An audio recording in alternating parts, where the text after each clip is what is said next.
Bonjour. Chapitre 21, les îles aux fleurs, d'Angèle l'Indien blanc de François Place. Et avant de démarrer, n'oubliez pas de vous abonner, liker, commenter, partager. N'oubliez pas la cloche de notification pour recevoir toutes mes prochaines vidéos. Merci. Alors, les îles aux fleurs. Chapitre 21. Nous étions une centaine de pirogues à courir les vagues, et au-dessus de nos têtes une centaine d'oiseaux blancs planaient en silence, les ailes tendues au même souffle de vent. Nous avions franchi la porte de pierre, emportés par un courant contraire à celui qui avait failli entraîner le Neptune à sa perte. Entre la destruction et le naufrage. Assis à la proue, vêtu de mon poncho en duvet d'oiseau, dans la même attitude que Teillac lorsqu'il nous avait conduits à travers le brouillard, je laissais aller mon esprit. Luck volait en me frôlant du bout des ailes. Parfois il prenait un courant ascendant qui l'envoyait 300 coudées plus haut. La cape, alors, se faisait plus légère, le duvet tressaillait, l'air des hauteurs traversait mes poumons, et mon esprit, sans le moindre effort, s'envolait d'un coup à ses côtés. Et quand il redescendait au terme d'une longue et enivrante glissade, c'est le bois de la pirogue qui reprenait possession de mon attention. J'en ressentais les vibrations sous les courants et les flux, les chocs contre la vague, je descendais plus bas, je me faisais poisson, agile et endurant, familier des 1000 chemins de l'eau sous-marine, tous invisibles depuis la surface. Car il en est de plus chaud et de plus froid, de plus lent et de plus rapide, et cela n'apparaît pas toujours à celui qui peut simplement considérer le troupeau des vagues en allant sa propre route. Ainsi, immergé dans l'intimité des éléments, je guidais notre flottille, sans l'aide d'aucune carte, sans instruction ni consigne, sans notion de distance, à parcourir sans inquiétude du temps que cela prendrait, sans même la moindre idée de la direction à prendre. Je m'en remettais entièrement à Luck, qui, seul, par de gracieux virements de l'aile ou de brefs cris jetés en plein vent, m'indiquait les changements de cap à prendre. La pirogue frémissait à la moindre risée parcourant la houle. Ivre de vitesse, elle devançait presque les manœuvres qu'on lui imposait. Une vraie cavale, une frawa comme l'appelaient les plumes grises. Alac, à l'arrière, barrait avec finesse. Cerque réglait la voile, bondissait sur le balancier, agissait à tout moment pour soulager un bord ou un autre. Et Corvadoro. Corvadoro dormait, plongé dans la lumière légère, aqueuse, que diffusaient les rayons du soleil à travers la voile. Le foulard noué sur la tête, recroquevillé dans l'espace étroit ménagé entre les paniers pour la cueillette et les vivres et les provisions d'eau. Il se faisait aussi discret que possible, ayant senti probablement que la situation lui échappait. J'imaginais les pensées roulant d'un bord à l'autre dans son sommeil. Il devait être soulagé de quitter enfin la terre australe, ses glaces, ses brouillards, ses hommes, à deux bouches au parler incompréhensible. Il fut réveillé en sursaut par une embardée qui le doucha des pieds à la tête. Prévenu une fraction de seconde avant, lui, par le brusque écart opéré par Luck, Alac avait viré pour esquiver une pirogue dévalant sur notre flanc gauche. Emporté par son élan, celle-ci éperonna une troisième pirogue, masquée à sa vue par notre propre voile. Elle continuait sa course d'un bond sur la coque de l'autre, arrachant son mât et la forçant à plonger la proue, tout en brisant son propre balancier au passage. Sous la violence du choc, les deux équipages tombèrent à l'eau. Corvadoro bondit sur ses pieds et, se tenant d'une main à une drisse, il me toucha l'épaule pour me demander de faire demi-tour. Mais je ne l'écoutais pas, et Luck, imperturbable, pointait toujours le bec en avant. Alac, sans mon ordre, ne toucherait pas à la barre. Le reste de la flottille nous suivait, voiles gonflées et sillage éclatant, dans une indifférence totale au sort des naufragés. Corvadoro agita les bras en vain, exhortant les plus proches à se dérouter, mais personne ne l'écouta. Bouleversé, il regarda les plumes grises se noyer sans être secouru. Ce n'est que bien après que je pus comprendre sa profonde indignation. Sur le moment, la disparition de mes jeunes compagnons glissa derrière mon dos sans me tirer un seul regard. Une dispute en l'air entre les albatros auxquels étaient attachés ces deux frawas avait entraîné cet accident. Personne n'y pouvait rien. Je ne voyais qu'au-devant de moi. Même s'il ne devait rester qu'un seul plume grise à la recherche des fleurs de mer, il ne s'arrêterait jamais avant de les avoir trouvés. Alors nous avancions. 1 jour, 2 jours, 3 jours, qui faisait le compte? Nous dormions à peine et nous mangions peu. Il nous arrivait de rencontrer encore quelques glaces flottantes. Il était facile de les éviter sans dévier de notre route. Et c'était même une joie de croiser sous les ombres bleues de leurs formes fantasques, de raser leurs crevasses où l'eau barattait avec des mugissements et des explosions mousseuses. On sentait longtemps après leur souffle d'hiver, égarés en pleine mer. Un matin, Luck décrocha et amorçant une large courbe, il prit une telle hauteur qu'il me fut impossible de le suivre en esprit. Cela claqua comme un tendon rompu ou un ligament froissé. Ma tête pencha sous le coup d'une immense fatigue, et en quelques instants je le perdis de vue. Les autres oiseaux, privés de guide, commencèrent à se disperser, et malgré les efforts d'Alak pour rameuter les équipages, on vit plusieurs pirogues désemparées se séparer de la flottille pour suivre leur propre route. Chacune tirée au bout d'un invisible fil par l'oiseau qui la guidait. Luck ne revint qu'au crépuscule, répétant le même cri d'alerte depuis le bout de l'horizon. Il patrouillait tantôt au ras des flots, tantôt s'envolant au plus haut, en multipliant les appels angoissés. Nous avions perdu de vue une grande partie de nos compagnons autour de nous. Il ne restait peut-être plus qu'une trentaine de pirogues naviguant dans la même direction.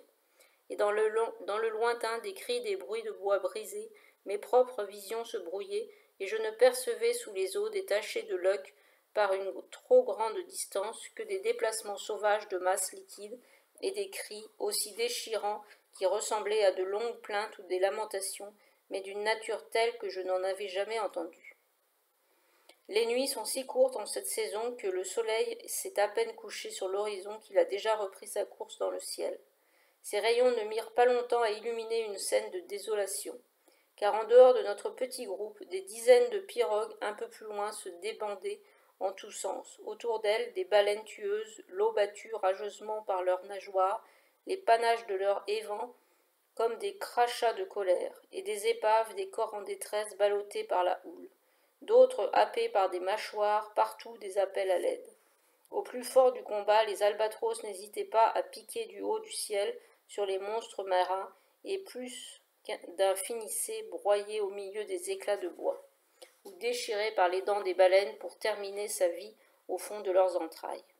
D'autres reprenaient leur élan en tenant dans leur bec une boule, peut-être une pierre, de lest prise au fond d'une pirogue, mais ils n'étaient malheureusement pas très précis, et ils les lâchaient la plupart du temps à côté de leur cible.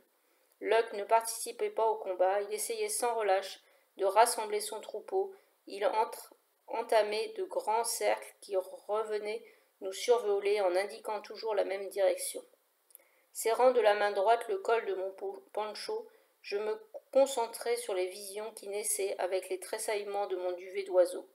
Mon esprit parti sur la crête des vagues était passé à la bataille. Au-delà de cette frontière d'écume et de sang, juste derrière le désastre qui coûtait la vie à tant de plumes grises, se devinait un groupe d'îles, et malgré le vent qui nous portait vers elles, des brides d'odeur ténue me parvenaient comme de légers filaments remontant à contre-courant jusqu'à mes narines dilatées. Elle ne pouvait tromper ni mes sens ni ma mémoire. Elle avait les mêmes notes que ce parfum entêtant qui brûlait dans la maison des anciens. Quelques instants plus tard, la première de ces îles apparut au reste de l'équipage. Corvadoro me jeta des regards entendus. Il ne faisait guère de doute, pour lui comme pour moi, que nous serions tous morts avant de les atteindre.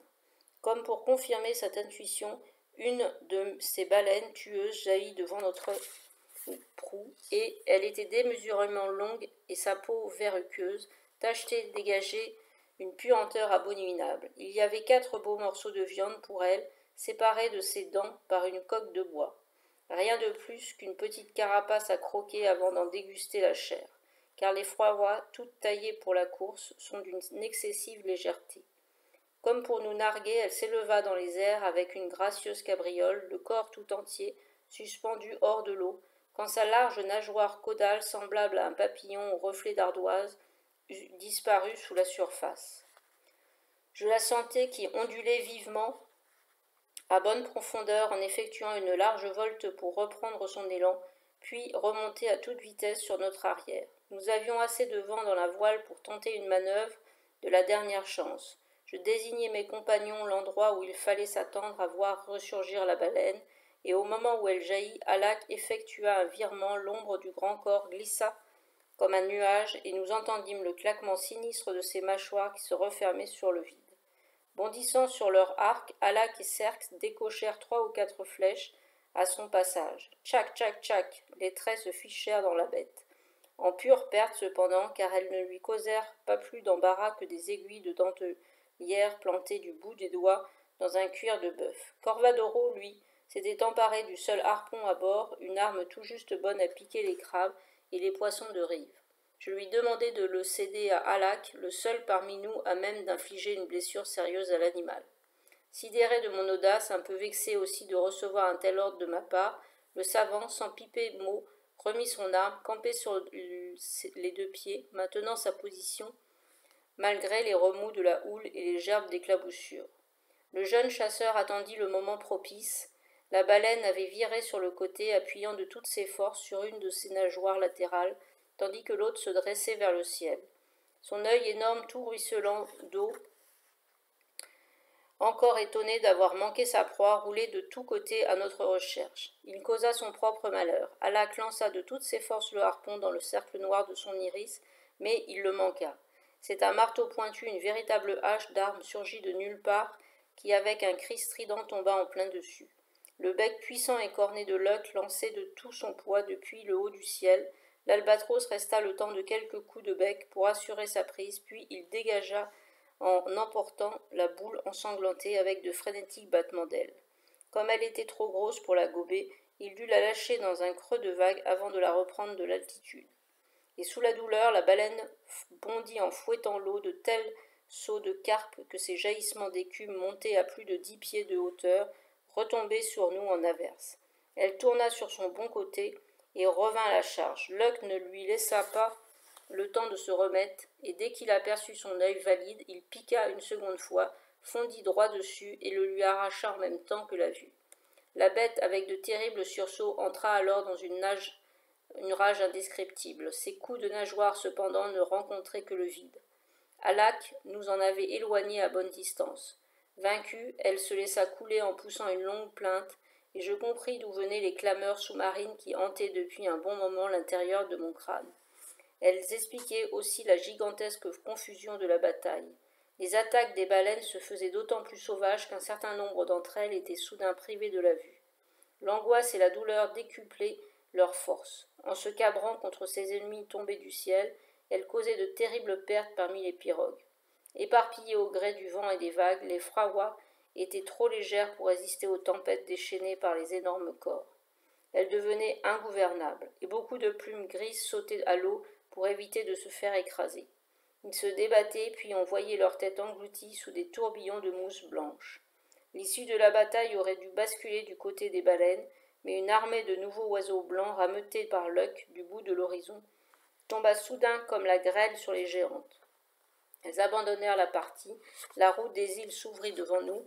Longtemps après la bataille, j'entendis encore résonner dans mon crâne, sans pouvoir les démêler l'une de l'autre, la longue plainte mélancolique des baleines tueuses au fond de l'océan et la cruauté aiguë et discordante du cri des albatros triant les nuées au-dessus des vagues. Ces 2 voix, la voix de l'eau et la voix du ciel, s'entretissaient comme la voix des anciens. Fin du chapitre 21. Angèle l'ange blanc, l'Indien blanc de François Place. Et merci de penser à vos abonnements.